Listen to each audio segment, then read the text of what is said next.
that started in 8th grade. Actually, yeah, 8th grade, because that was the 1 year I was homeschooled. Yes. Just that 1 year, only that year. Yep. And if it wasn't for that year, I probably wouldn't have taught myself. And it to was play. your choice. Your mom gave you a choice and said, hey, or we gave you a choice, what? Do you want to do this for a year? And you said, yeah. Yeah, I don't remember it that way, but okay. You will do this. I don't remember that. I remember you going, hey, you're going to be homeschooled for a year. And I was like, but it's my 8th grade year. I know. Why are you ripping me out of school for a year? Today's youth need teachers, volunteers, and most of all, well, they need you. I'm Doug Edwards, and I'm going to be talking with real youth mentors and students to give you the knowledge you need to be the best youth worker possible. This is Youth Worker on Fire. Oh, you're trying to bring me down and run me out of town. You're taking what you want, but you can't take my rhythm now. I'm walking to my own beat, just gonna be me. I'm not replicating nobody.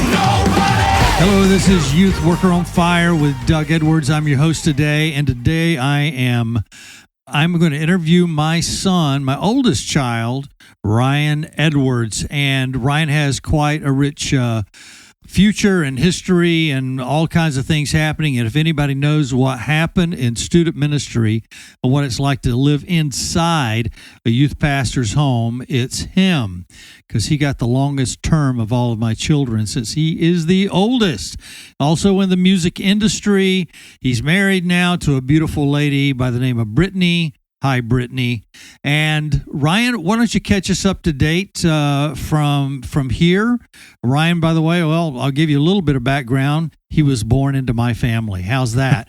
And then he grew up in student ministry his entire life. We stayed at one place for 29 years, so he got to grow up there and leave from there while student ministry was going on. He was in the music industry, or at least performing in music, since he was in middle school, and which my music, my background was a music background, and so was his mom's. And so he left home, went to Charlotte, and did some things up there in music, and followed the love of his life to meet her family, and lived in that area in Charlotte and got to know them. And they're married, and the rest is history. They're travel buffs. They go everywhere. They do all kinds of things. Ryan, catch us up to date from there. Oh, goodness. Yeah. I grew up in Florida my whole life up until the age of, I think I was 23, 24. It was 2011 when I moved up to Charlotte, North Carolina, and I absolutely love it up there. It really was life-changing going from, growing up in Florida was absolutely incredible, but North Carolina elevated my adult life. I would say, I only knew of North Carolina just, growing up, going to visit grandma and stuff, because that's the area you were from. But once I got into the Charlotte area, that really just amplified everything for me. Musically, professionally, and other realms in the tech industry, and friendships, travel-wise, everything. So, it's been absolutely incredible being up in North Carolina and just kind of developing from there. Yeah, we're going to go back to that, too. There's a set of questions I always like to ask people with this podcast, with Youth Worker on Fire. And one is, who was that person that influenced you other than your mom and myself? I always say other than your parents, unless that's the only ones or the main ones that influenced you. But who's that person in your adolescent years, which could be from the age of 11 to 25 years of age, but especially, let's say, in middle school, high school, that influenced you, that kind of set you on a course for life? That person that really just turned a switch on. Yeah, that's a pretty simple one, actually, for me. I was very unfortunate enough that we kind of had a family member, Jason Burrows, in our family. And, when I was getting and I learned the guitar, I taught myself and everything, was during his kind of pop punk era, which was extremely influential to me in my age. So, and then he, helped volunteer with the youth group a little bit. He and I were into skateboarding. We did that. So to see him kind of flourish and become a little successful in certain areas, and then really successful in other areas, was just always kind of like a striving point for me. And not only that, he kind of came from a generation where, our small town or county in general birthed a lot of people that ended up doing very well in the music industry, such as, Zach and May, and then, Justin Cox and Firefly, and John Schneck and Reliant K, and, all these people. So I had a lot of people to look up to and strive forward with, during my young years. And, they were basically hitting some of their major peaks while I was in middle school, high school, which is just something that, that was like the perfect timing for me to have people to look up to that were actually like close to home. That did really well. And plus they happened to be in bands that were some of my favorite bands in general.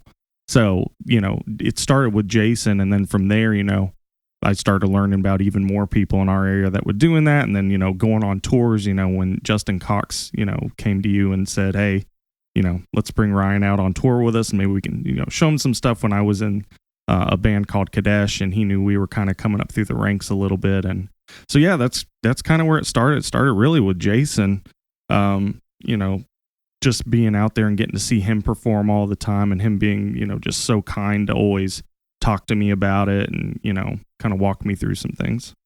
Yeah, and Jason actually went, we talk about, if you go back and listen to Serena Parkinson Burroughs, his wife's podcast, her episode, we talk about that, and we talk about how when he finally went professional on his own, he quit his job, came home and told her, and she said, I'm pregnant. Yeah. And so he started his international music career, which he ended up being very international as percussionist. And who were some of the bands he played with? He was in a band called Unsung Zeros that did really well. Then he moved on to a band called Mashlin, and then he ended up playing for Boyce Avenue, which that's where it kind of exploded right there because of their YouTube success and their international success. And then he played a little bit of fill-in for Lindsey Sterling, which I love Lindsey Sterling. Yeah, so that was super cool. Mm-hmm. Yeah, and so those things were all interwoven because they were part of student ministry. His parents were actually some of my volunteers, and we're kind of family anyway because of the marriage of Uncle Scott and Aunt Donna, and it's her side of the family. So, now everybody knows Scott and Aunt Donna from around the world that's listen to this right now. No, you have no idea who they are, but they're relatives. So anyway, but let's go back to the spiritual, though. We're back in adolescence. You grew up there. Tell me the best thing of growing up as youth pastor and the worst thing. Yeah, I always tell people, whenever they find out that I was a pastor's kid, they're like, oh, that must have been so rough. And I was like, it's kind of weird. I had a lot of friends that were pastors' kids as well, and they definitely had a much different experience than I did. I mean, there was definitely things where, you're definitely in the limelight and people's view a lot different than if I was just, a random person's, son or something in some random industry. But being a pastor's kid, you are watched very closely. But as in living in the household and stuff, and my experiences were just kind of next level. Like I wouldn't even be going to, anywhere that I go now or doing the music thing or be, any of that stuff if I didn't have the household I grew up in, because we were being watched. You had a different approach to a lot of how youth was done, versus a lot of other youth groups. We traveled a lot. The experiences were very rich. It was very, very like, I'm in tune with your, the young culture. I'm not going to make you live my culture. I get your culture. I'm trying to learn your culture, and I'm going to help you, facilitate and grow up in what you guys are, not what I am. And that was the biggest difference. Is I enjoyed growing up in our household, and I wouldn't even, and I'm not just saying that because we're talking on this. It really is. I tell people that all the time. It was a much different experience for me being a pastor's kid than almost anyone I've ever met that was a pastor's kid. And by the way, we're brutally honest in our family to a fault. So Ryan is telling you the truth when he says that, because we usually don't hold back when we're critiquing each other and life and different things like that. I say, Ryan, when I would speak and spoke in Jamaica with Maury Buchanan, was gracious to let me come down and speak for Mission Discovery, which you and Kadesh played for on some of those national, international trips. Yeah, those were great. Yeah, and so when I spoke down there one time, I said, my wife and I are very strong will people, very strong personalities, and when you have strong personalities, you have children, you end up with strong personality children. So we have 3 strong personality children, and I would say it is awesome that no one will ever take advantage of our kids, but it was a storm a minute at our house. Yeah, still is. It still is. It still is. That's right. When we all get together, we just got together. Ryan's in from Charlotte, or Concord area, actually, in the Charlotte area, and up this week. So all the siblings were together and their spouses, except for Brittany. Brittany had to work. Thanks for bringing in the money, Brittany, this week. And taking care of the dogs too. They've got 2 dogs and a horse and a 3-legged cat. That's right. We're not even going into that story. That's too. We might go to the 3-legged cat story because that was a story. It was. So tell me what was your worst moment though in like your adolescent time at all. Yeah, it's always hard to recall those because we definitely went through a lot of them. I mean, whether it was a health thing with either you or mom or, one of the church changes, it was kind of hard to grasp it. And even as I'm growing up now, I'm starting to realize I think I suppressed a lot of that stuff, like to where a lot of people would deal with it for some reason. I think me, Chris, and Holly kind of suppressed a lot of it, me more than others, maybe just because I was older and I easily could deflect by going skateboarding with my friends or something, and just be like, okay, I'm just going to leave the house and let them deal with it. It's like, but yeah, I don't know. That's always a hard one to recall. I mean, it probably had to do with, when the stressors were hitting at certain points, and I can't even recall when they were, but when the health stuff hit, you first, and then I didn't know how to deal with that. I didn't even understand what it was, right? And and then when it hit mom, didn't even understand how to deal with that. Tell everybody what those were so that they can relate with. I mean, here you are, an adolescent. When that was happening to me, I don't remember how old you were. That's what I'm saying. I can't even remember when the first one was. Yeah, I mean, Dad had a heart attack. I think you had a surgery or 2 for it, right? Oh, it took me 3 years of them working on me. That's what I'm saying. So it was quite. And we were still doing full-time ministry, going at it full-time in between medications. And all that stuff. So it was really hard to recall a lot of that stuff. And I can't really even remember what it was. It's all a blur. It still is kind of, little by little, some of it comes back, but I would never be able to recall when it was, in all honesty, because I've suppressed it so far back.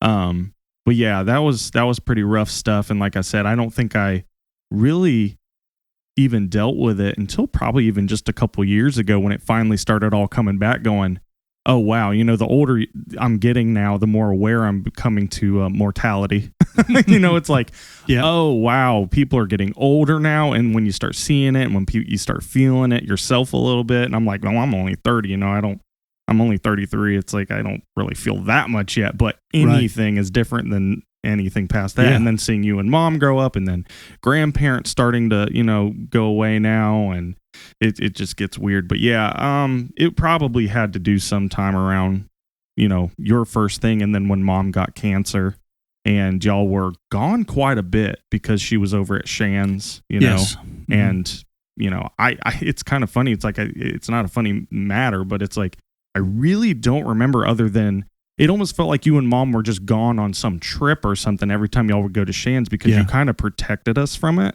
Yeah. Like you never really made it a thing of like, you guys need to be very aware of this. It was more of, let's not, we have to deal with this ourselves. We're not going to push it on them. And they, we wouldn't have even understood how to handle any of that stuff. So even to this day, I just kind of remember you guys being gone at those trips, being at Shands, but other than that, it was just, oh, they're just on another trip. You didn't really talk about it much. So those were definitely the hardest times, I would say. Yeah, we tried to be normal, tried to act normal. Nothing was normal. No. And then there were blow-ups at the church, as you said. So yeah, how did those were feel? All, I don't know if I even knew how to really understand the blow-ups at the church, because to me, I'm like, okay, whatever, Dad's still working there. Like, to me, it was just like, okay, work stress, yay. Which we went through several senior pastors and associate and so pastors. I didn't understand any of that stuff. Yeah. And to me, as long as you were there, that was just the normal. It didn't really matter. And once again, you didn't leave until I was already in North Carolina. So Right. I didn't get the brunt of it like Chris and Holly did. Yeah, 29 years at one location. Yeah. And yeah, they did get more of the brunt because they were younger, so they had to go through more of it. Yep. Yeah. Well, and I mean, even when I was here and you were going through a lot of it, I was on rock and roll tours, or I was traveling somewhere with a band to do something, you know, I was always doing something else. So at my age, and when a lot of the church stress was happening, I wasn't even around anyways. It was, you know, I was involved in other things and just on the road a lot. Yeah. And speaking of on the road, we would do about 3 major trips a year, sometimes 4 and sometimes 5 for a student ministry, which was huge because we would take middle school trips, high school trips, college trips. We'd do them all separate. We believed in that separation. But you were on a trip, and I think you were in elementary school, and one time I asked you, you're saying, yeah, I want to be baptized. You were baptized with your grandmother. I said, well, Ryan, when did you ask Jesus in your heart? Do you remember when that was and what happened? Yeah, it was, it's funny. Mom actually asked me this the other day. I know, and I told her. She says, "I didn't know that." I said, well, "Of course you knew." Yeah, it was a sled trip because I remember because the sled trips were the only times, unless you were going to snowshoe back in the day, I think, that you would get the double decker sleeper buses. And I remember we were up on the second story, and I think one of your students was actually asking you the same thing. Richard Verkuyk. Yep, it was Richard Verkuyk. Yep, that was it. And I remember I was just ready at that point, and I was like, you know, Dad, I want to do this. Like, this is the time. And I still remember it very vividly. It was Richard, and I didn't remember if exactly that's who it was, but it was. But yeah, that was it. I mean, we were on a sled trip, and I think you just invited me to come along, and I was definitely at the age where I understood what was going on, and you know, that was it. Yeah, and it was really a byproduct because I didn't remember you asking Christ in your heart, or I didn't remember you asking me that question there, but it was later when your grandmother was going to be baptized, and I said, well, Ryan, when did you? And you reminded me, well, it was then. I went, oh. Yeah. which what I said, and this is, I think, for all 3 of the children, not on trips, they were in different ways, but the byproduct of us being in student ministry and being very open about sharing Jesus and about discipling people, it was like a natural flow to you. Am I missing something there, or is that? I mean, it could have been out of fear. I mean, we could have been on that bus, and you were like, "Oh, it's a blizzard. Let's just go through it anyways." I'm like, "Dad, I would like to know Jesus, please." Tell them about you and snow and driving. Oh, what, in North Carolina? Anywhere. I just don't do it. if there's even a little bit, I'm like, nope, not even touching it, not even going out there. And everyone's like, "Oh, it's fine." I'm like, nah. I don't have to do that. And I told somebody the other day, I said, you know what? maybe I told you, I spent most of my life looking for bad weather. Is it snowing? Let's go. Yeah. You know? Snowstorms in Colorado, going back, and all those things, and up the East Coast, black ice, buses stuck on the side of the road. Oh yeah. And we hired things out because I wanted professionals taking care of our students. Oh, absolutely. Churches are notorious for just taking whatever vans they've got, whatever. We did some of that, but on major trips, I've basically demanded that we have some kind of professional buses and drivers most of the time. We didn't do it all the time, but made sure that we had snow drivers. But you never have like that. No, well, I mean, and you live in North Carolina. I've lived in North Carolina 10 or 11 years now, and everyone that I meet still calls me Florida boy. Because I've never acclimated to the weather. I'm always cold. I mean, I'm definitely probably can handle a little better than you guys can now. Yeah. But that's just being out of forced nature, I have to. And, but when it comes to anything else, they just call me Florida boy because I'm like, nope, not driving. Nope, too cold. Nope, all this stuff. I've still got that Florida blood running in me, so.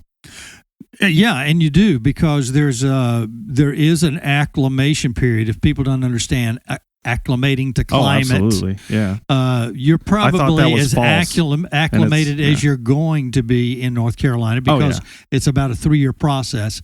It was for me in Florida. Yeah. One day I thought it was cooler here, and in reality, my body had just adjusted 3 years later. Well, it was funny. It's You like know. when I moved up there, I remember my first year or two of winters. My first year, I was shivering so much because I only had Florida clothes. I didn't even own a heavy jacket. And everyone was laughing at me like, I didn't think it'd be that cold here. And I shivered off probably 5-10 pounds one.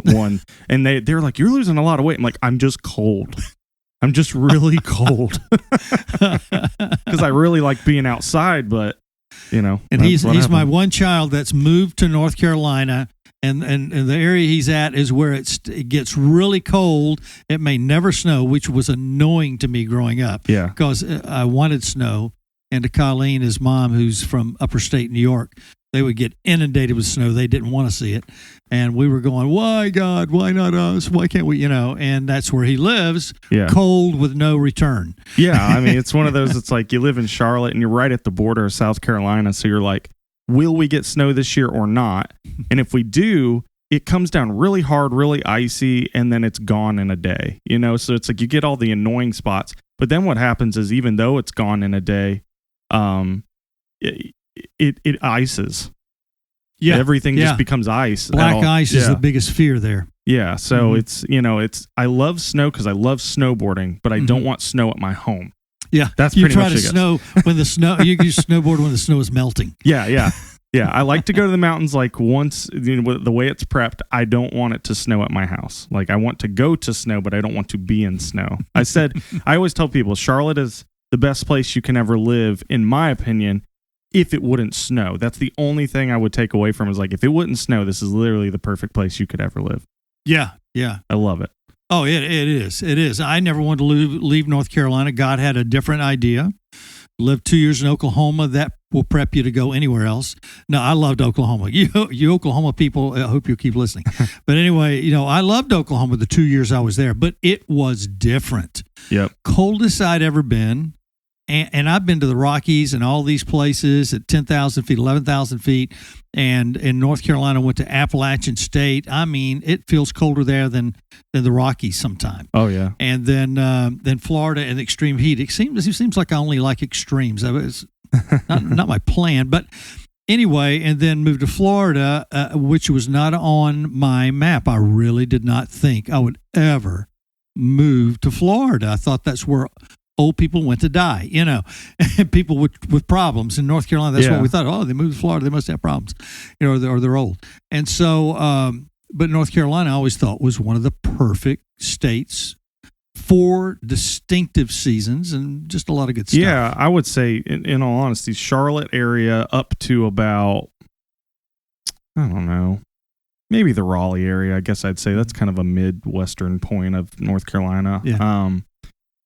It is like if you want all seasons and to get a little bit of everything and not be annoyed at the weather, it's the perfect place to live. Yeah. I mean, yes, you may get a little snow, but it's not going to be like a lot. You know, it's like you might get a lot of snow, but it's not going to be like for weeks on end. It's like maybe a couple days, maybe a week at most you'll have snow. But the weather is just so enjoyable pretty much most of the year, like all the time. And there's also just so much to do because you have the beach terrain only a couple hours away. You've got the mountain terrain right there with you all the time. Yeah. You've got, you know, anything you could ever want. I mean, even where we live in Charlotte, we have what used to be, I don't know if it still is, but used to be the U.S. National Whitewater Training Center. You know, they built a man-made river to train with whitewater rapids for like the Olympics and stuff. But now it's a place that you can just go, you know, and it is one of the most incredible places, but because the climate's perfect where we are to be able to run all those sports all year, most of the year. Yeah. So. Yeah. And your wife is an equestrian, or at least she was growing up, and we got to see her at the Olympic Equestrian Center at Atlanta. Yeah. And see her perform. I think it was her last performance, or she may have done a few more after that. She might have done. No, she did go back there one more time. Yeah, we just didn't go. Yeah, she went back one more time when. That was only about 5, 6 years, 7 years ago. Yeah, not too long. And she grew up doing that. tell me a little bit about you and Brittany and your travel, because, in fact, let's go back during student ministry, and I want you to go up to and continue on with that. Travel and music are big things here. The spiritual, their spiritual growth of Brittany and Ryan separately interface came together at a point, but both of them have some very similar things, like they both love travel. Ryan, that you and I laugh about this, but both of us are called the scaredy cats or the chickens in our family or whatever. You're always afraid of everything. And the one thing I always say, yes, we are afraid because we analyze all of the possibilities of good and bad that can happen, but we're the ones who go, now let's go. Oh, yeah. I think it's just because we've been in so many different scenarios, right? Yeah. I mean, it's like we've been put in so many different things in so many different countries, and then we bring it home and we try to apply those, and it's, yeah, you start to become way more aware than most people are that haven't been in those things, and people just look at it as fear. But I'm like, no, I'm just being smart at this point. Yes. Like, I've been in some situations that have been very hairy in like Peru and some other places, and you can see how wrong certain situations can go even once you get back home, and you start to realize those because, there's a lot more security / protection avenues here than there are in most of those countries. You go to those countries and you're pretty vulnerable sometimes, especially when you're deep in the jungles. Well, you're right. And so talk about Peru. I mean, you went from Peru to Canada. You did an international tour a couple times with different bands as a roadie, so that you could learn what it's like to be a musician. Yeah. Christian music, secular music. You've done all of it. Talk about a few of the adventures of Peru, and then just take us through to where you are now. Some, the adventures all the way along the way from your artistry, in music to your marriage and where you guys have gone. Yeah. Yeah. So, I mean, I started playing, I think I created my first band in middle school. And it was me and two drummers, Bo Nacky and Tyler Renfro. It was me on guitar and two drummers because they both wanted to be drummers. So that was funny. And that immediately launched me into being in my first like real band that we went and played a lot of shows in high school, called For Fear of Falling. And that was with Stephen Trush and Jordan Walker. And, Keith Squitieri joined after a while, and Thor Combs and a couple other people. Oh, Andrew Tremblay. Forgot about. Yep, he was there. He was one of the originals. Yep, I see Andrew often now, or often enough. Yep, and so we that was majority of high school for me, was traveling in those bands, and that was during kind of the Jason Burrows era of Unsung Zeros and Mashlin, and so we had a lot to look up to, and then around near the end or middle of that is when Fireflight was starting to get kind of big, so we had a lot to look there. So that kind of amplified us. And then at the very end of high school, I want to say my senior year, Stephen Trush had joined a just local worship band called Kadesh at the time, with Aaron Holmes. And man, we had our friend Frank. He was from Peru, and he was here on a visa, I think, for school, but he was our original bass player for that band for probably first year or so. Yeah. And that ended up just morphing into what it as. We traveled all over the world playing music. We played Night of Joy at Disney multiple times. That was amazing, just as a nobody band at the time, and that kind of amplified. And during that time is when Justin Cox came to you and said, hey, let's take Ryan out on the road and teach him along the ropes. Kadesh is starting to do really good, and, let's let him, experience the industry a little bit more. And I mean, that one tour changed my life. It was the worst tour they had ever been on. It was rough, yeah. And you called home a couple of weeks into it, said, can I come home? Yeah, it was really rough. I mean, they even admitted, it was tough, but I learned best everything. Tour ever. Yes. Yeah, I mean, everyone, even the bandmates, even the bands that were traveling with us were like, this was the roughest tour we've ever had. But for me, I learned more than I've ever learned on that tour. Plus, I met everyone basically that I still work with to this day that have amplified my career. Yeah. I met because of that tour, or because of people from that tour, or something like that.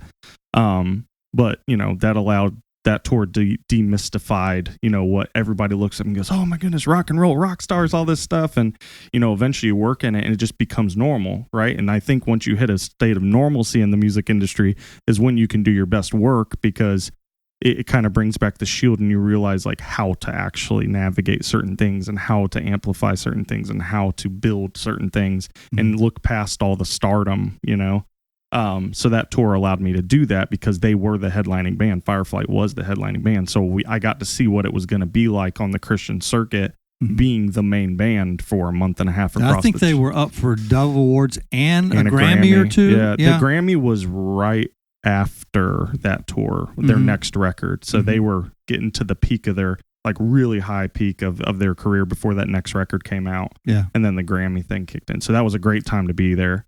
But then I met a band called Remedy Drive through that, right? And then kept in touch with them.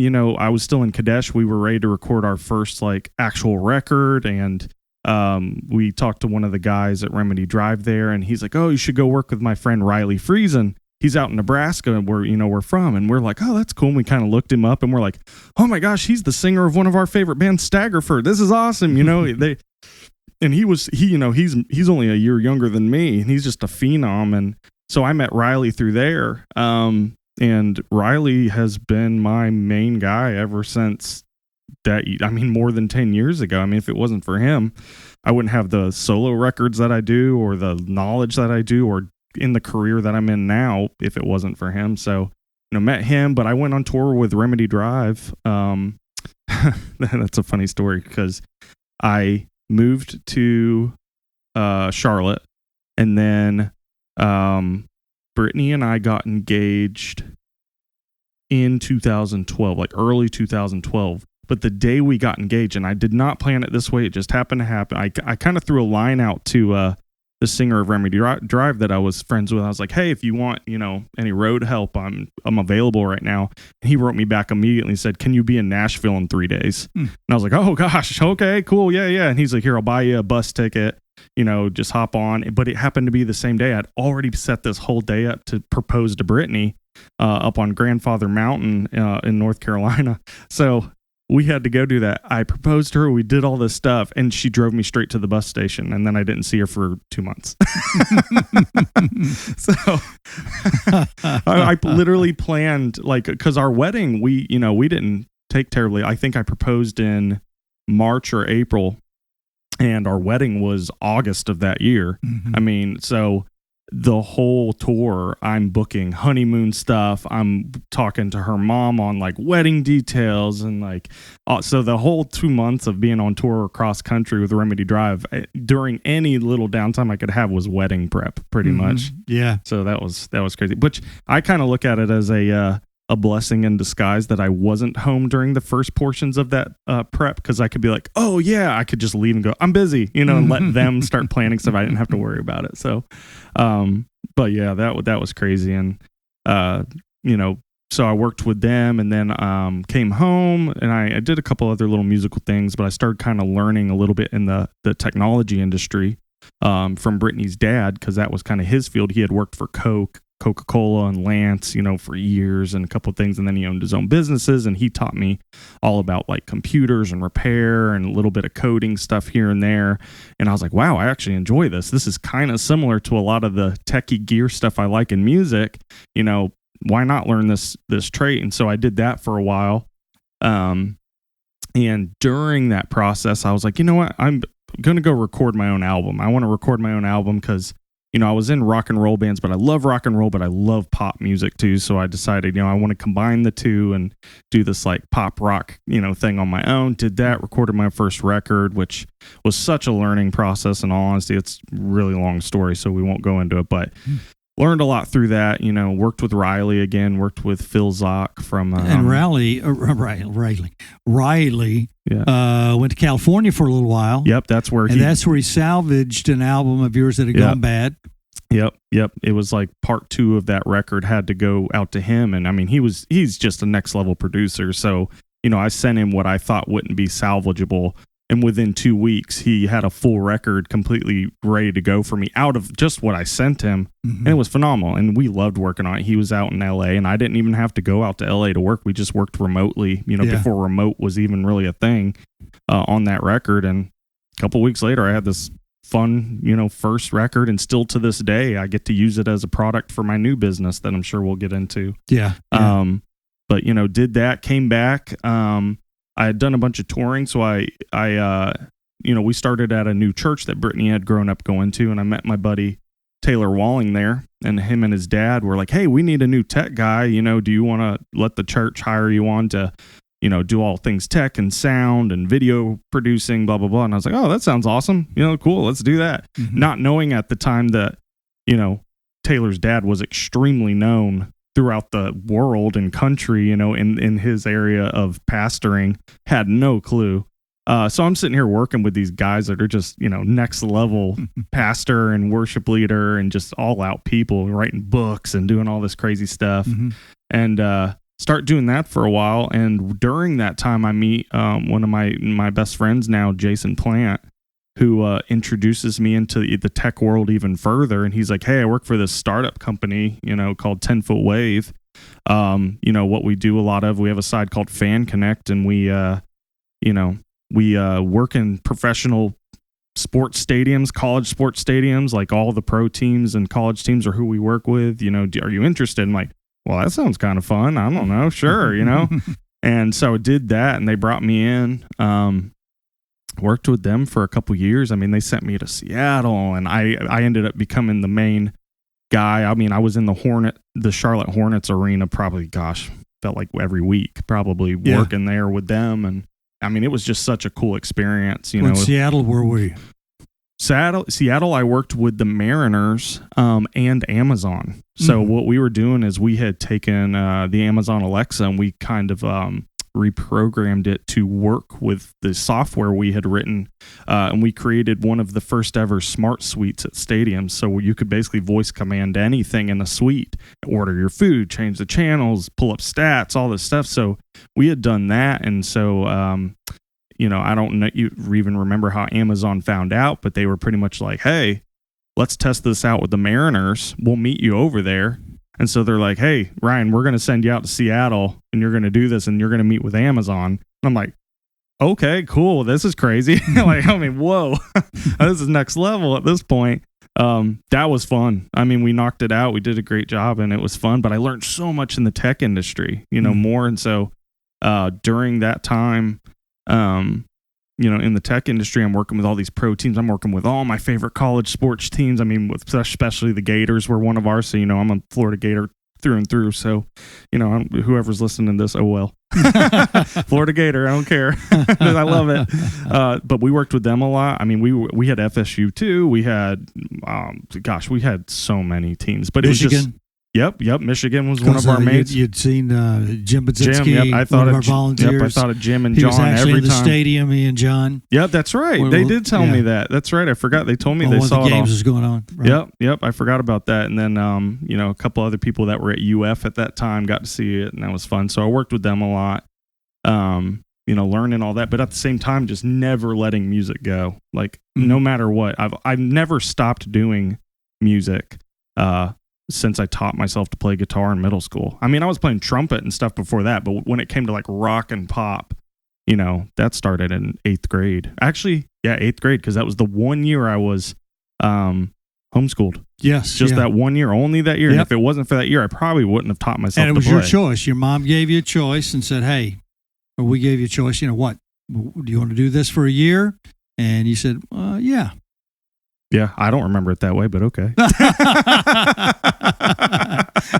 You will do this. I remember you going, "Hey, you're going to be homeschooled for a year." And I was like, "But it's my 8th grade year. I know. Why are you ripping me out of school for a year?" But you still got to do stuff. We made sure you got on campus for all the different it was, things. Well, I mean, it was kind of crazy. Like I said, I was against it, but then I was like, "Oh, this isn't too bad for this year," because one, I taught myself, and my buddy Daniel Cleaver was homeschooled that year too. Yeah. So he and I would go skateboarding and rollerblade. I mean, we were doing a lot that most people couldn't do. And you were on campus when you wanted to be. Yeah, and we'd go on campus whenever, I didn't feel like I missed out too much. there, you know. Yeah, but the guitar thing was big. Oh, that was the biggest thing in the world. I mean, because, you know, I was listening to a lot of Blink-182 back then and Newfound Glory, and I was like, oh, I want to play guitar like that. You know, it's funny. You know who actually got me in and taught me a lot during that time was Richard Verkuyk.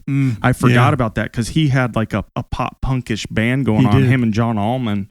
And he taught me how to palm mute on the guitar just like the punks do and all this stuff. And that changed a lot because I was like, oh, I can do this. This is great. And then ever since then, I joined bands, you know, going from there. But so I've always done music, you know, it's always, so I'm working through the tech industry at this point, you know, and I ended up staying in the tech industry in some format for about 6 years. I mean, even more than that when I was working, you know, at some stuff with Brittany's dad, but in that specific job and through a couple acquisitions and other changes, you know, things like that, you know, I stayed there for 6 years, you know, but the whole time I'm recording more albums. I'm working with Riley every 1 to 2 years. I'm writing new music. I'm meeting with people. I'm touring. I'm doing something at all times. And I kind of look back at it now going, wow, I never let that go. Yeah. Like no matter what, music has always been the priority for me. Even if I didn't know if it would be a career, I never let it go. Well, you came to a point that you decided that you didn't want to be on the road. Yeah. That was rough. And it is. Well, road life and music, I did it for a short period of time, and you did it for a long period of time. Well, it's like I like playing live. Live is fun, but I did realize, like, okay, I've done 2 national tours with my old, you know, band Kadesh. We traveled to many countries. We played. I was like, at this point, seeing the stress of road life, I feel like I've done everything that you could want to, you know, kind of do. I think the only other thing I could have done that would have been fun is maybe like tour somewhere in Europe. You know, that would have been maybe a new thing. But I did South America. Yeah. We did Canada. I did tons of US stuff. I mean, we played with tons of big bands. We played Disney multiple times, which was one of the biggest Christian music festivals you could do, you know, at the time. And you may not want to. Do you want to, you know, you got out of the digital industry how long ago? January. Yeah, January 2022 of this year. And so do you want to tell people what you're doing now, or at least some form of it that you can tell? Basically, you know, like I said, I never left music, and I just always was evolving and like figuring out how to keep doing it and maybe provide for my family doing it. You know, I've just never let it go.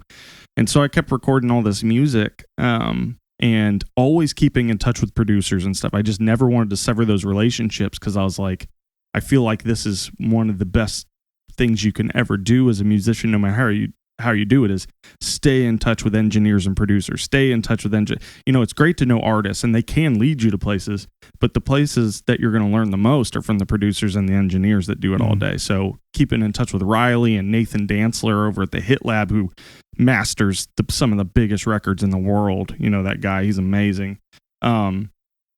Basically, you know, a couple years ago, I was still talking with Riley, and, you know, he was like, yeah, I'm doing this thing now where I'm getting into sync and licensing. And I'm like, well, what's that? And he goes, basically, it's where you license out your songs to be used in TV and film, you know, and commercials and stuff. And, you know, obviously you've heard music and stuff, but you just always thought, oh, someone just found music and put it in there. Cool. It is nothing like that. It is way deeper. It is a way different business.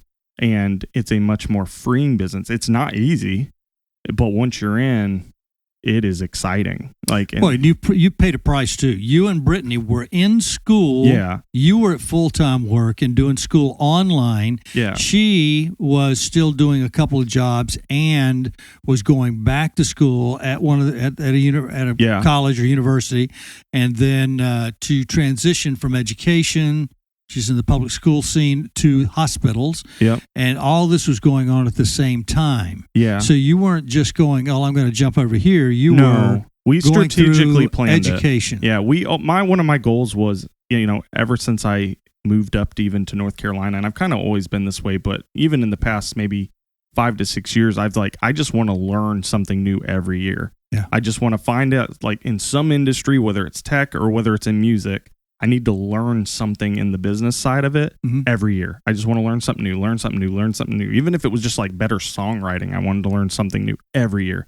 So I always invested into education of music in some fashion because I, never wanted to leave it. Well, at that time, we finally started realizing, oh, wow, that's a cool business. Oh, wow, I'm starting to kind of understand this. I see how lucrative that business can be, and it is a lot more freeing than just becoming an artist. It showed me like, hey, I can be an artist now and have this cool business and not have the stresses of being an artist. And now I can just be an artist without the stress of being an artist, and I can be multiple artists, which is a whole different thing we won't get into. But the sync and TV and film industry changed everything for me. It brought new life to me because a lot of the times, when musicians are playing, they hit a certain age, you find out and you feel like you're aging out of being cool, Some older people, like the Black Keys and the Foo Fighters, they'll just say cool all the time, and you can become one of those. But a lot of the world, we see it as these young people, the Taylor Swifts when they were young, and the Charlie Puths, and the whatever rock bands, Blink-182 in their younger years, and all this stuff. And you're like, man, I'm starting to age out. But this industry, the TV and film industry for music, it doesn't matter how old you are. It doesn't matter what you're doing. It's like they could care less. And that makes it super cool. They just want good music and they want good business. And, so what I did is that's like you said, we just started planning. I was like, I want to do that. That's what I want to do with the rest of my life, because it's going to allow me to write any kind of music I want to write and make these artists persona and like be super creative in any fashion, way more than if I was just trying to be a recording artist at this point. And so I set out to learn everything I possibly could about that industry, because Brittany, like you said, she was a teacher for about 6 or 7 years in the North Carolina school system. And, she wasn't getting burnt out, but we decided, okay, well, if you're getting burnt out, but you still love it, how are we going to transition it? So we started a tutoring business. I mean, that's what we did. We said, okay, well, and what kind of students does she deal with? Well, her main focus was children with special needs, with autism and, other disabilities. Like even if they didn't have a mental disability, a lot of it was physical disability, just in wheelchair bound stuff, things like that. So that really allowed her to carve out a niche in the tutoring world, because not many people were willing to work with that population in their homes. There was a lot of services for that, but nothing very personal that would basically facilitate them as just students, like treat them as students, build it up as students, do that. So we said, let's build out this little niche tutoring business for you locally and see what's out there. And I'm talking like within 2 weeks, she was completely booked, and she's had almost the same set of students for 6 years now, which is crazy. And then they have siblings and they get older, and those siblings are transitioning into clients. So basically during that time for me to be able to get where I got, we were always looking for new business opportunities and how we could facilitate living the dream that we wanted to live. Mm-hmm. And so to do that, she pulled out of school. She ended up working for a therapeutic blanket company for weighted blankets. Mm-hmm. And during that time, building up her tutoring business. And during that time, there was a point where we finally looked back and we're like, we have 5 jobs right now between the two of us. Like there are 5 jobs like we're going. And we did it though, because we knew what the end goal would be. Right. Yeah. And so she knew she wanted to go back to school into occupational therapy. And we said, okay, so you're going to go back to school. We're going to push for that. So we made sure that we were setting up our jobs and our businesses that way. And she got accepted into the program. We're like, okay, this is a 2-year journey. So we said, if she's going to do this for her 2-year journey, and I know my end goal is I want to get into doing music full time in some fashion, I'm going to use that 2 years she's in school to school myself in the business of this stuff and keep writing, keep in touch with these people so that at the end of her 2 years, I can then hopefully transition into mine. And that's kind of what happened. Was she went through 2 years of that, and I took a 2-year journey of just learning the business of TV and film music for licensing purposes. And not only that, understanding like how I could build a company under that would facilitate my artistry of creating music still as my artist personas, as well as taking them and looking at them as different products to be used in the TV and film industry. So I ended up taking a few things, a few courses, learning from some professionals, and then keeping in touch with people that I knew were doing it professionally, and just learning from them. Where were the gaps in the things they were missing? Where were the, things I could elevate a little bit better? And so Brittany graduates, and after that 2 years, we were set up. I mean, that was the thing. It was one of the best things we could have ever done, is just never stop learning. And I learned that industry, so that when she was done, I'd already built up quite a few contacts in the movie and TV film industry, in the music sector of things, and realized, oh, we can do this. Like, let's do it. So once she got accepted into the hospital that she works for now, I was able to quit my job this past January and start. I launched my own company, basically. So now I basically write and compose different kinds of music for the TV and film industry. That's awesome. It's great. And because that is, here's the thing that I've told my volunteers, I told other youth pastors, and that I believe with all my heart. A lot of the things that we dream of in middle school are the things that we need to be doing. Yeah. A lot of the things we dream of in middle school, the most creative time in our life, the probably the last time that we believe we can do something, because by the time we get to high school, you notice attitudes change. You're more into abstract thinking. You're more about what other people think of me. But when you're in middle school, you're still concrete and abstract, transitioning. And so your concrete believes you still can do things. Mm-hmm. And Jason Burrows, who you talked about, he had dreamed of being a professional percussionist, drummer. During that time, that's what he became. You were dreaming of being a musician and rock bands and different things like that. You did all those things, and now it's transitioning into other things. Mm-hmm. And some people we've known that were going to be in doctors and lawyers and stuff. They had this thing inside them as early as middle school. Yeah. Journalism, different things. And so those are important. And where some of this started for you. Now, with this, let's go to your love story with Brittany and your travels. And one thing was, Brittany was in Ireland when you talked to her for the first time. Is that right? Yeah. And your niece Lindsay had tried to introduce you several years before. Your cousin. Your niece. My cousin. My niece, your cousin. All right. So give us a little bit of that story, and then let's go into your travels and where some of the highlights, all the places you've been, and we'll talk about all the way up to getting out of Spain. Oh yeah. So I met Brittany through my cousin Lindsay. Lindsay was down in Florida with us for a little bit of time, and they had both. I think they both had graduated at that time, or maybe Brittany had just graduated, maybe Lindsay was about to, but they were both in the education program at the University of North Carolina at Charlotte together. And she always talked about Brittany. And funny enough, Chris, my brother, and Holly, my sister, both met Brittany like 2 years before I did. And they never talked about it, but me, you, and Mom went to Appalachian State for the day just for fun, right. And they decided they didn't want to go, so Lindsay took them into Charlotte to Brittany's horse barn and said, "Hey, I've got friends with horses. Let's go to the barn. Let's do that." Mm-hmm. And so they went and did that, and they met Brittany years before I did, and they never even mentioned her. Mm-hmm. Never. Like, I never even heard of her.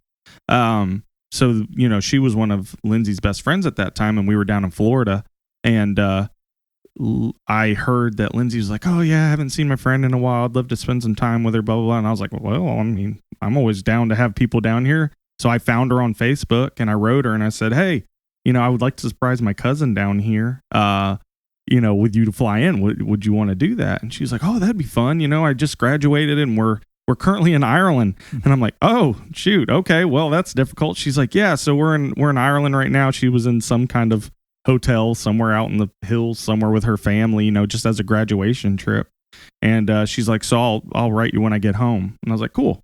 So she writes me, and she ends up flying down, and that's how we kind of met, and we kind of facilitated. And by the end of that trip, we were dating. I mean, it was just like we just had such a good connection.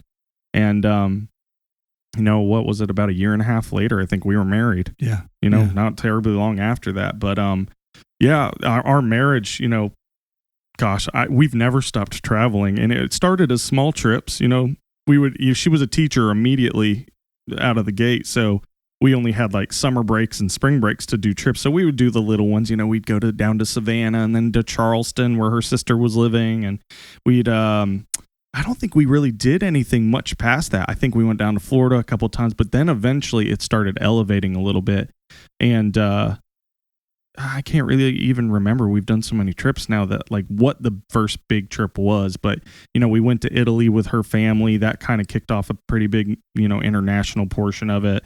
And then where did you stay? Because you sent me a picture. In Italy? Yeah. Across from.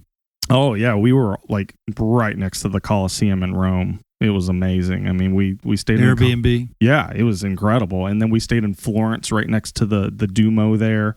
And then we stayed in Venice, in the Jewish ghetto, which was super cool. And then we did, I think those were the 3 places we stayed there, but we did a couple other cities like Pisa. We did like a Tuscan thing and whatnot. But that was with her family, so that was kind of like this was our introduction to Europe, other than Ireland.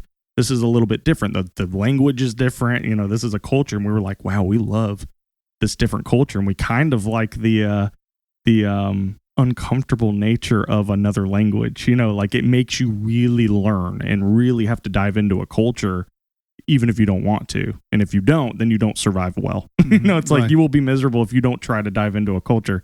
And we're like, wow, we love this. This is kind of like a challenge. This is beautiful. And you start to learn the cultures of the place. So we did that. And then every year since then, we just started going crazy on traveling. And we learned ways to do it. I mean, that was the thing I think that made us the most successful. And people are always asking like, man, y'all travel so much. How are you doing this? And we just came up with a system basically of like how to plan these trips.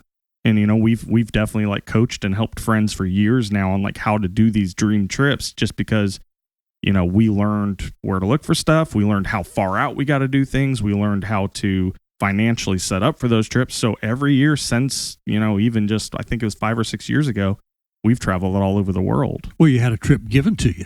Yeah. And the first one was given to us. Exactly. I mean, that's what the Italy trip was. No. See, I forgot about that one. Yeah. We went to the U.S. and British Virgin Islands on a private yacht. Tell us about that. Yeah. So we were supposed to go, we were trying to do a trip with Brittany's grandma and her husband.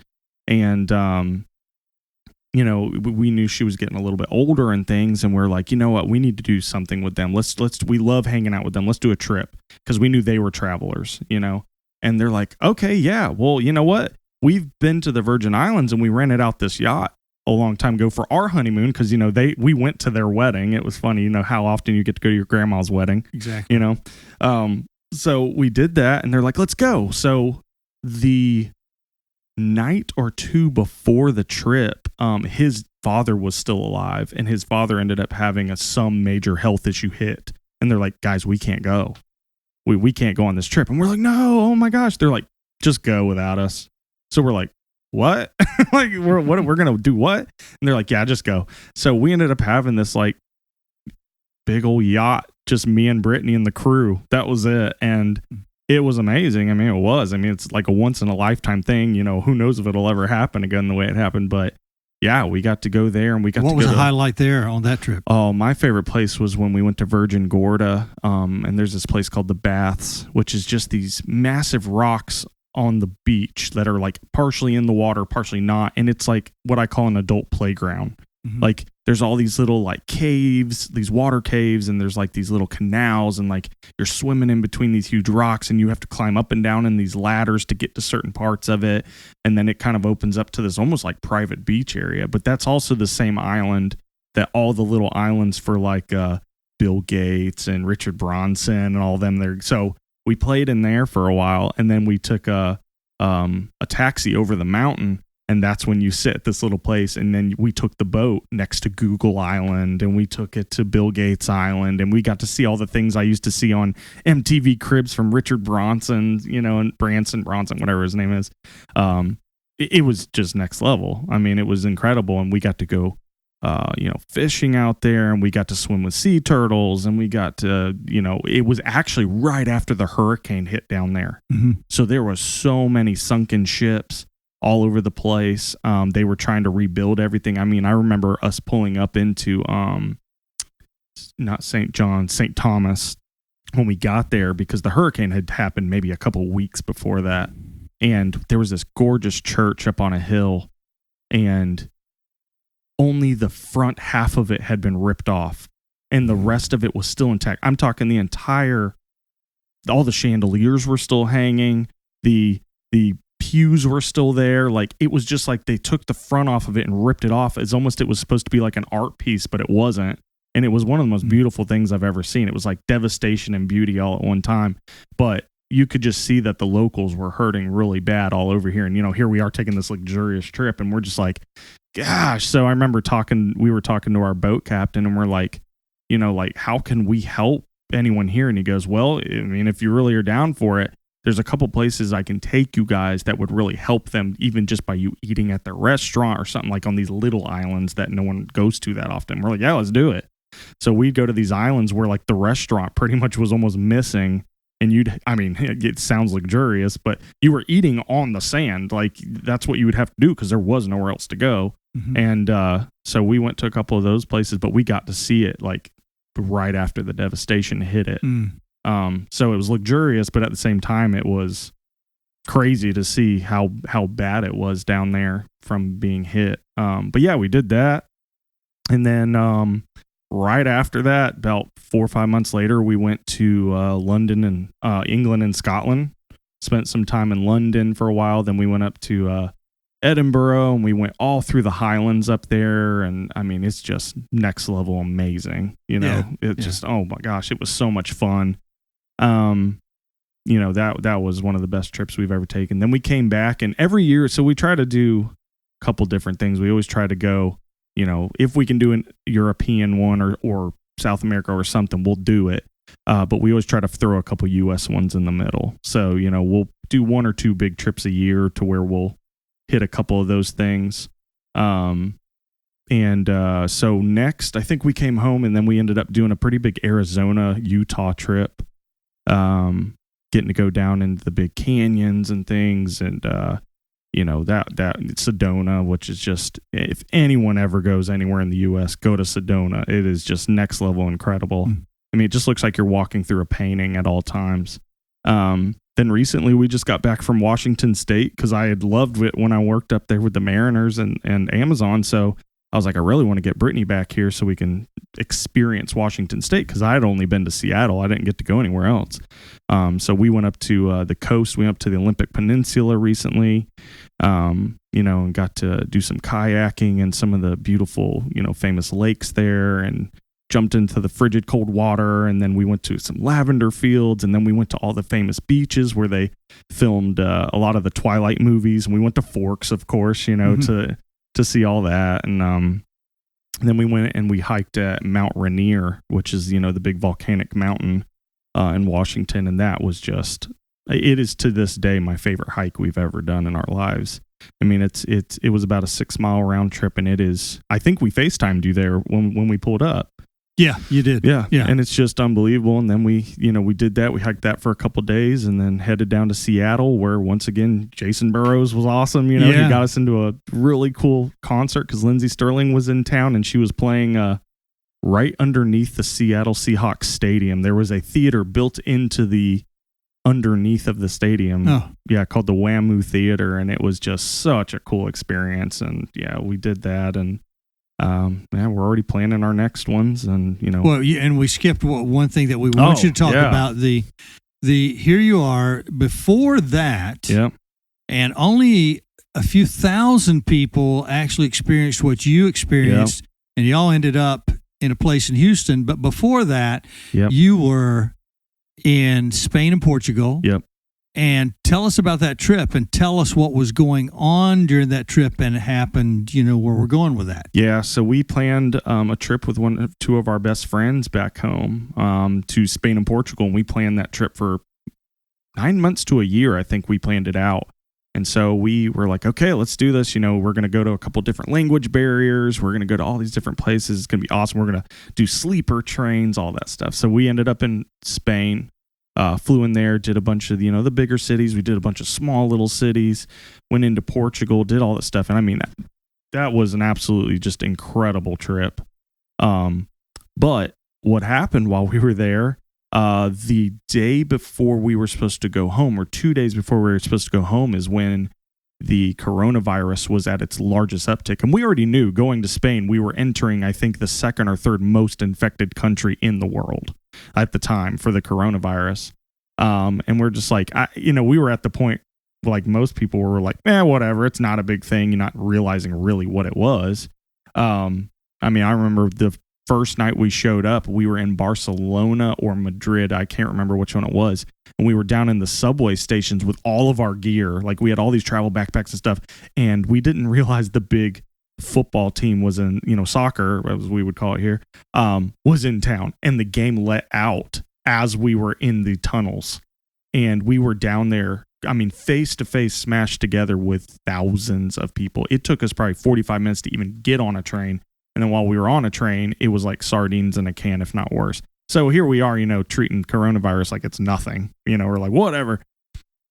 Do all that. So, we go on our trip. I think we were in Portugal when this happened, but pretty much the world was like, this is more serious than you're taking it.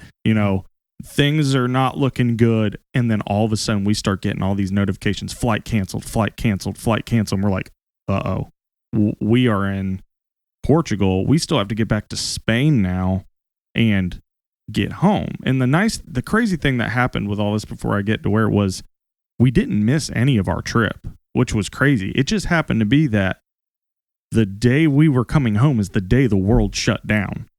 I mean, it was the day the world shut down. And I remember we ended up having to rebook flights probably 4 times, and we had to rebook flights at every airport we went to on the way home.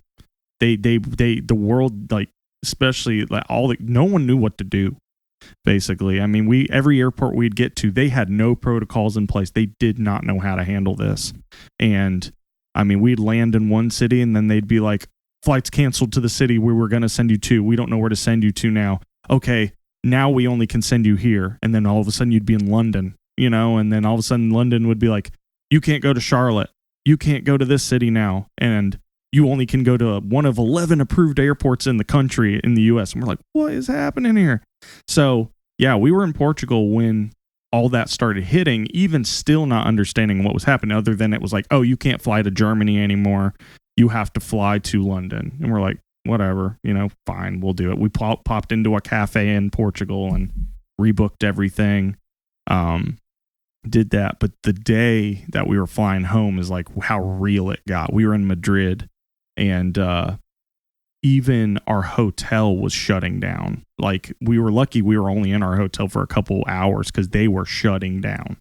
And we're like, oh my goodness, this is a blessing that, it just happened to be, because if not, we wouldn't know where we were going to go next. Everybody was closing down. Got to the airport.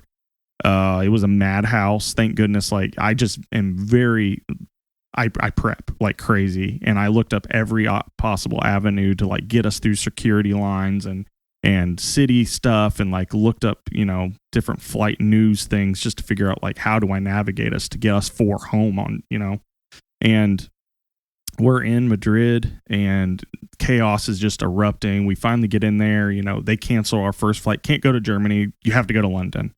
So we're like, okay, so we finally get on a plane to London, get to London, and they're like, nope, can't fly to Charlotte, can't fly to whatever the next city was.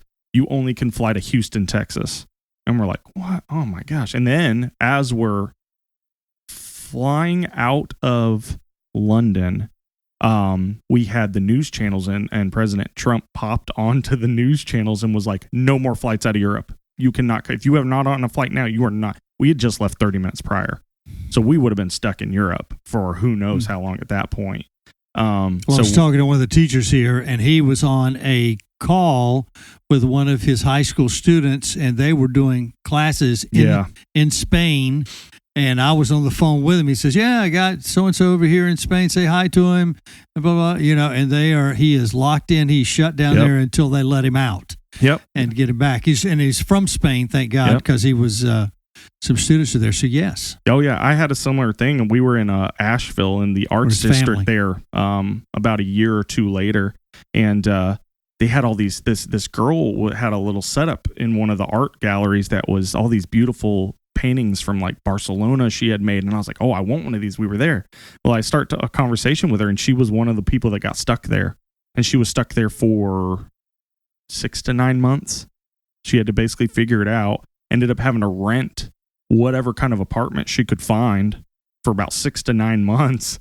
And she's like, so I just did a bunch of art and came home, and that's what I'm selling now. Pretty much, like, I had to do this art stuff. Up. Yeah, like she's like, it was crazy. So so we did that. We ended up hitting Houston, and that's when it felt really real, because we hit Houston. It was only one of 11 airports, like I said, that was letting people into the U.S. And we were one of the last flights that made it in at that time, coming from Europe. And they had no plan. They didn't know what to do. And we got into the customs area, basically the security, to be able to go to the next security. And it was, people were rioting, people were throwing people. The cops were coming in and having to block people. Like, there was thousands of us in there. And so, as I normally do, Brittany and our friends are like, what are we going to do? We are never getting out of here. There is too many people. There was easily 10, 15,000 people in this one little room with us, if not more, packed down the hallways. But what we started learning, and I started watching people, was they're just following each other. No, because nobody's telling them to do anything. I said, there's got to be a better way to do this. I'm going to start looking around. And there was this tiny little sign hanging that said, mobile passport. And I was like, why is no one over there? No one. And come to find out, it was like a new app, maybe in the past year or two, that was, you could get this app, put all your passport information in it, and it was like a fast pass. Like, remember at Disney when you could get fast pass? Yes. That's what it was for customs. Huh. Nobody did it. So I said, guys, just do this. Just do this.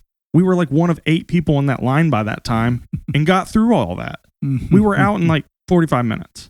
And we found out, we looked at the news later, at the Houston airport, people were in that line for 13 hours. 13 hours. So so that saved us. And then eventually from Houston, we got to go back to Charlotte. But yeah, it was the day the world shut down. The world closed down that day, and it's a great story. But it could have gone really bad. It's like it really could have gone bad, but God watched over us big time on that one, because but like I said, it's an awesome story now. Well, I think the awesome story about it also is this.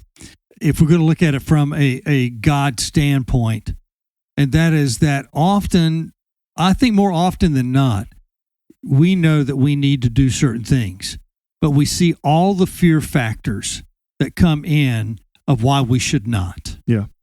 And so many of us, I can't say most, many of us will shut down and will submit to the fear, as opposed to saying, you know what, maybe it's not as bad as we think it is. Maybe there's something more here that we can do. We're going to go through this door. There's when you're facing the waves in the ocean, the one thing that surfers do that other people don't do, and boaters do this too, is when the waves come in, they try to go through the waves or over the waves instead of around the waves. Yep. Those guys who try to go around the waves get toppled by the waves. And so there's times that we see the waves coming of life and we run from it. Yeah. When we need to be or try to go sideways to it, try to outrun it. Instead, we need to be going through it or over it instead of. And that's what you guys do a lot of times. And you've learned that too. We learned that in student ministry. So when hurricanes were coming to Florida, we usually knew that they were delayed by 1 or 2 days. And so we used to shut down our student ministry every time, hurricanes come, we got to shut it down this week. Then I found, no, we're going to have it on until we know absolutely the hour before that it's here. And we would always have great student ministries the night of the hurricane before it got here, because usually it was delayed. So you faced that storm, you went through it. tell us, what would you suggest to youth pastor parents? That's you've seen a lot of youth pastors raise their kids, and usually they were here for 3 to 5 years, and they'd leave, the ones that would last. The average youth pastor lasts 18 months, and then most of them are out forever. Yeah. 18 months. Volunteer lasts 1 year.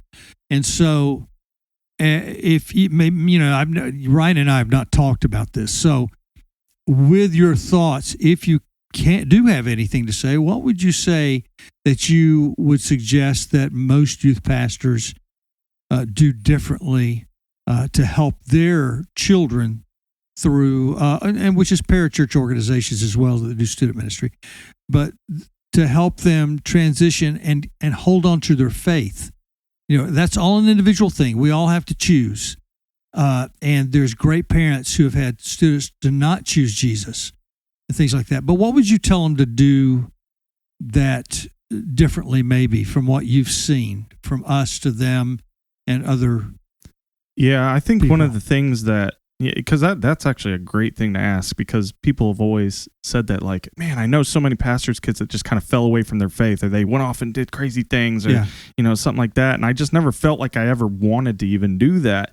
And I think it was just because you always involved me in a lot of stuff. Like, you were always like, didn't matter what age I was, you would take me on the trips. And if it was something I couldn't be a part of, you would find a way for me, like, okay, on youth nights, run sound, or pick some music for us, or come be a part. Like, you were always like, just be involved, see this, because it wasn't this thing like, well, you're not old enough, and I got to work with the high schoolers tonight, or you're not old enough and I got to work with you. I don't want you to be around that, or that's my job. You guys need to be home tonight. You were always just like, want to come? You want to go? You want to learn?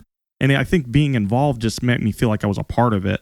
So therefore, I was always around it, but not in a way of like it being forced down my throat, which is where I think a lot of people I've seen and a lot of pastors' kids is like, you have to live this pastoral child life and we've got to live this, but I'm not going to involve you in the ways you want to be involved. I'm going to force you to be involved in the ways you don't want to be involved. And then I'm going to force you to live this lifestyle in a detrimental way. And I think, because there was even times where I grew up where I felt like some of it might have been forced, but it wasn't really ever because of really you forcing it down. It was more of like, there were certain programs at the church when we were growing up that way.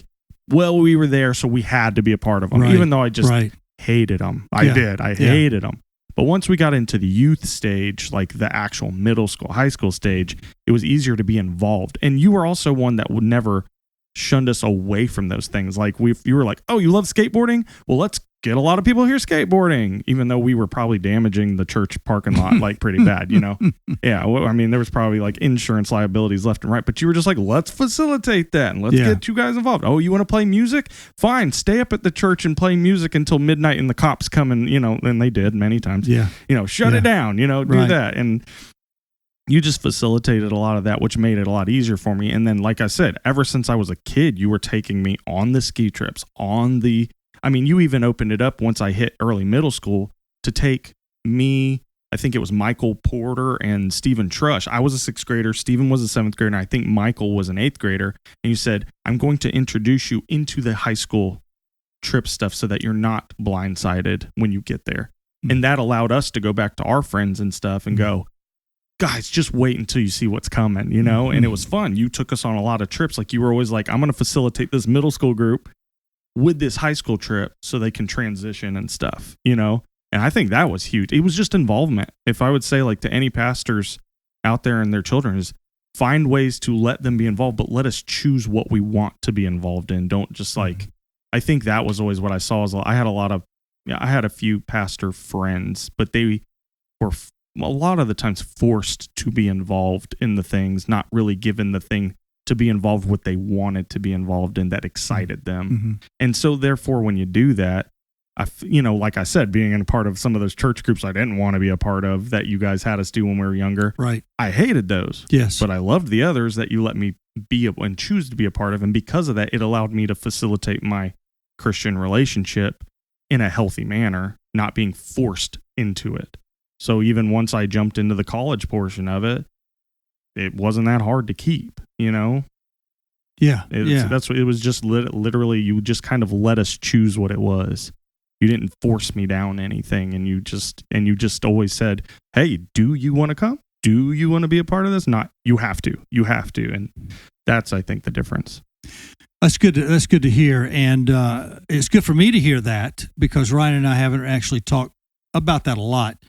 But youth pastors, you take that, and youth workers, because I know there's some teachers, public school teachers, private school teachers that listen to this, homeschool teachers, administrators, but especially youth pastors, youth workers, volunteers. Take that to heart, because he grew up in it. He was a student in it, and so were my other two children, and we want you to hear from them sometime. It's taken us a long time to get here, 5 years for me to interview Ryan, because we talked about it even in the beginning. But hopefully this helps you. We're not saying that the way he said or the way we did things are the only way. It obviously is not.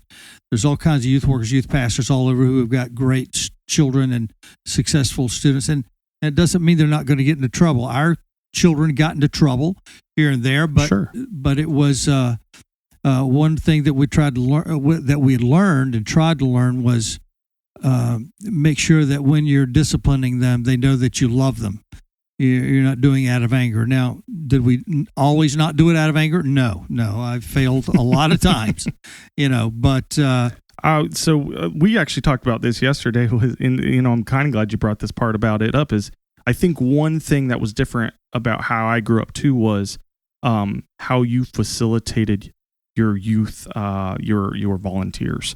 Because like we talked yesterday, you were like, I don't, think that it was, was it me that made you excited to keep going? I was like, you know what? Now that I think about it, it was always a volunteer. It's like, yeah, I knew you were my youth pastor dad, but you let me just be another youth kid, and you facilitated these youth workers that became my mentors and became some of my favorite people, like Chad Brewster. And even Jason Burrows was there for a while, and he and I would skate after our middle school things, and we'd talk about stuff. And, Chad was definitely he was my main guy for a long, long time. Even still to this day, I look at Chad and I'm like, he and I don't get to talk that much anymore. It was funny because he called me randomly by accident, last year, and we got to catch up for a little bit. But having those people that, even though I was the youth pastor's kid, I didn't feel like I was showing up to my dad's thing. It was, I had these mentors and guys that I grew, yes, you and I had a relationship to where I was facilitating my Christian, relationship, but it was really because of Chad and even my Uncle Scott, when he was my guy for a long time,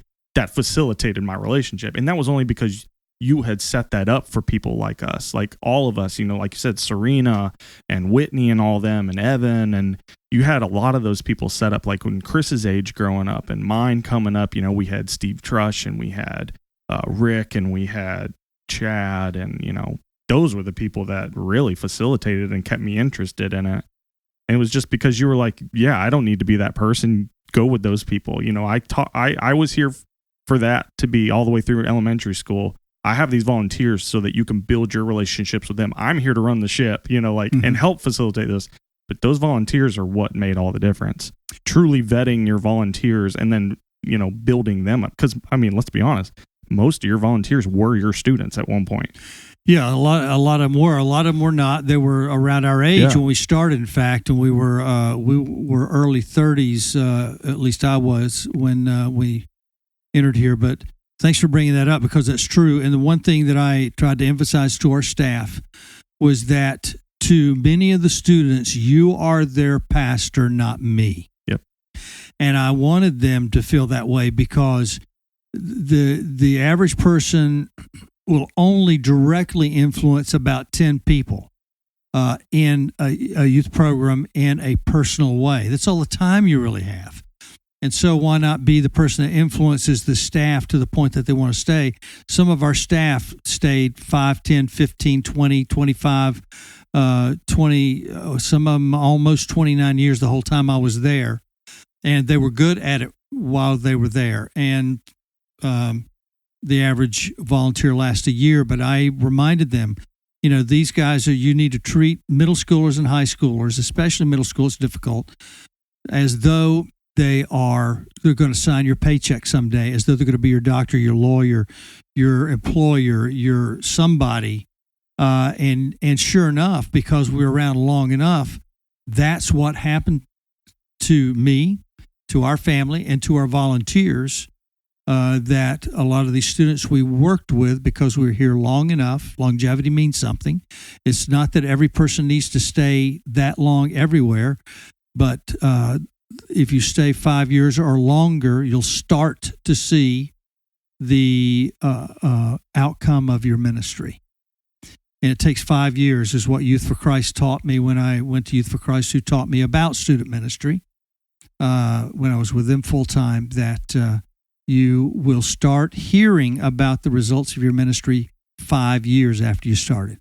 Yeah. And to that day, there was a kid who called me up 5 years later, said, because I've asked Jesus Christ in my heart these many years later. Mm-hmm. I wanted you to be the first to know. Yeah. Outside my circle, and so, yeah, the longevity of those youth guys and volunteers. Yeah, I was at one of my volunteers' funeral. Steve Trush, yep, died just recently, and Jason Cox. That's what we're talking about. Justin, yep. Not Jason Cox. We got all the Jasons and Justins mixed up there. Should have said Jeremy, because that's his brother who was there also. But Justin, who's with Fireflight and volunteered with me, and just an amazing guy, stood up to say something about Steve, and he said, sorry, Doug, Steve Trush is the reason I ended up showing up to youth ministry all the time. And at the end, I said, no, don't apologize to me. That is exactly what I was hoping would happen. Yep. I knew that all these people would not come just because of me, but I knew that the more volunteers that are great people that we had, the more people that would show up, because they were looking forward to seeing that person who had become their pastor, whether male or female, Yep. And so, anything else you want to add? No, so that's it. Yeah, 3 hours later, right? And so we've got lots and lots more that we could talk about, but this is about humanly at the end of the human road for this kind of interview. So, all right, Youth Worker Nation, thank you so much. And make sure that you look us up on social media, reach out to us, and support us in any way you possibly can. If we can help you in some way, make sure that you reach out on Instagram, especially on Youth Worker on Fire. And we are out of here. Thank you, Ryan Edwards. You've been listening to the Youth Worker on Fire podcast. If you like what you hear, please subscribe and tell your friends. Also, leave a comment and tell us what you think. Stay tuned for more informative episodes.